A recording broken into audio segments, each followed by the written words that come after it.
Selamat pagi teman-teman, Shalom. Renungan pagi hari ini berjudul Apa sebabnya Yesus datang? Mungkin belum pernah ada ya yang mengatakan ini kepada teman-teman dengan jelas sebelumnya. Tetapi Yesus sungguh mengasihimu. Bukan versi dirimu di masa depan. Bukan versi dirimu yang sudah rapih. Bukan versi dirimu yang akhirnya berhasil membereskan semuanya. Dia mengasihimu sekarang sepenuhnya, mengetahui kisah hidupmu, pergumulanmu, pertanyaanmu, penyesalanmu, rasa sakitmu, dan setiap hal tersembunyi yang kamu simpan di dalam hati. Tidak ada bagian dari hidupmu yang mengejutkannya, dan tidak ada masa lalumu yang membuatnya menjauh darimu. Saya tahu ya, banyak orang memandang Allah sebagai pribadi yang jauh, marah, atau mustahil untuk didekati. Mungkin agama membuatmu merasa dihukum. Mungkin hidup melukaimu begitu dalam. Mungkin orang-orang yang mengaku mewakili Tuhan justru menyakitimu. Atau mungkin kamu merasa sudah terlalu jauh jatuh sehingga Tuhan tidak mungkin benar-benar menginginkanmu. Tetapi ketika kamu melihat Yesus, kamu melihat hati Allah dengan jelas. Yesus terus mendekati orang-orang yang hancur. Dia menyentuh orang kusta yang dijauhi semua orang. Dia mengampuni mereka yang tenggelam dalam rasa malu. Dia makan bersama orang berdosa. Dia memulihkan mereka yang gagal. Dia menyambut orang-orang yang terluka untuk datang dekat kepadanya, bukan menjauhkan mereka. Yohanes 14 ayat 9. Kebenarannya adalah manusia tidak pernah diciptakan untuk hidup terpisah dari Allah. Jauh di dalam hati, setiap orang sedang mencari sesuatu. Ada yang mencarinya melalui kesuksesan, ada yang melalui uang, ada yang melalui hubungan, zat-zat tertentu, kesenangan, distraksi, atau pencapaian. Saya memahami itu secara pribadi karena sebelum Yesus mengubah hidup saya juga coba mengisi kekosongan dengan hal-hal duniawi dan berbagai pelarian. Tapi tidak ada hal sementara di bumi ini yang dapat sungguh-sungguh menyembuhkan apa yang hanya bisa dipulihkan oleh kasih Allah di dalam hati manusia. Itulah sebabnya Yesus datang. Allah tidak mengutus Yesus ke dunia karena dia membenci manusia. Dia mengutus Yesus karena dia sangat mengasihi manusia. Yohanes 3 ayat 16 dan 17. Yesus dengan sukarela masuk ke dalam dunia kita yang hancur. Dia menjalani hidup yang tidak pernah bisa kita jalani dengan sempurna, lalu pergi ke kayu salib untuk memikul dosa, rasa malu, kesalahan, penghukuman, dan keterpisahan kita dari Allah ke atas dirinya sendiri. Salib bukanlah kecelakaan. Salib adalah kasih yang dinyatakan sepenuhnya.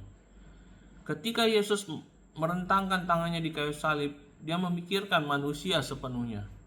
Setiap kegagalan, setiap kehancuran, setiap penyesalan tersembunyi, setiap kesalahan yang menyakitkan, setiap momen kegelapan, Yesus dengan rela mengambil tempat kita supaya kita dapat dibawa dekat kepada Allah untuk selamanya.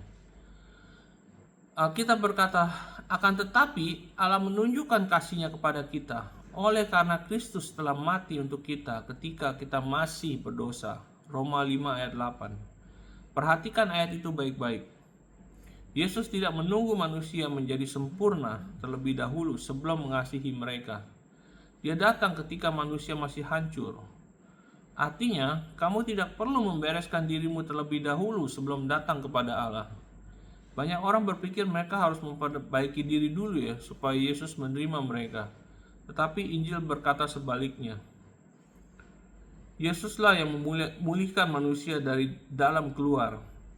Dia tidak berkata, berubahlah dulu, baru datang kepadaku. Dia berkata, datanglah kepadaku. Matius 11 ayat 28. Dan kisahnya tidak berakhir di kayu salib. 3 hari kemudian, Yesus bangkit dari kematian. Maut tidak dapat menahannya. Dosa tidak dapat mengalahkannya. Kegelapan tidak dapat menguasainya. Kebangkitan membuktikan bahwa Yesus sungguh anak Allah dan bahwa hidup kekal sekarang tersedia secara cuma-cuma melalui Dia. Roma 10 ayat 9. Inilah keindahan Injil. Kekristenan bukan tentang menjadi cukup religius untuk mendapatkan penerimaan Allah. Kekristenan adalah tentang menerima apa yang sudah Yesus selesaikan bagimu melalui karyanya yang sempurna. Keselamatan adalah anugerah. Efesus 2 ayat 8 dan 9. Melalui iman kepada Yesus Kristus, dosamu diampuni, hubunganmu dengan Allah dipulihkan, dan kamu menjadi anak Allah untuk selamanya. Dan saya sungguh ingin kamu mendengar bagian ini dengan jelas. Yesus tidak menunggu versi dirimu di masa depan sebelum dia siap menerimamu. Dia siap sekarang. Di tengah pertanyaanmu, di tengah pergumulanmu, di tengah kehancuranmu, di tengah ketakutanmu, dia sudah mengetahui segala sesuatu tentangmu dan tangannya masih terbuka. Itulah indahnya kasih karunia. Mungkin kamu merasa tidak layak. Mungkin kamu merasa malu. Mungkin kamu merasa lelah. Mungkin kamu merasa tidak ada seorang pun yang benar-benar melihat rasa sakitmu. Tetapi Yesus melihatnya. Dan salib sudah membuktikan nilaimu untuk selamanya. Jadi jika hatimu sedang tertarik kepadanya sekarang, jangan abaikan itu. Kasih yang selama ini kamu cari tidak ditemukan dalam hal-hal sementara. Kasih itu ditemukan di dalam Dia yang menciptakanmu, mati bagimu, bangkit kembali bagimu, dan rindu memiliki hubungan denganmu untuk selamanya.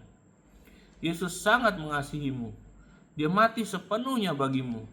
Dan melalui karyanya yang telah selesai, pintu menuju Bapa sudah terbuka lebar bagimu sekarang juga. Haleluya, teman-teman ya. Ponder upon that gitu. Ya, kenapa Yesus datang? Ya karena dia begitu mengasihi saudara dan saya ya. Oke, so udah hari Jumat lagi ya teman-teman ya. Have a blessed weekend, and I'll see you again on Monday. Okay, bye bye.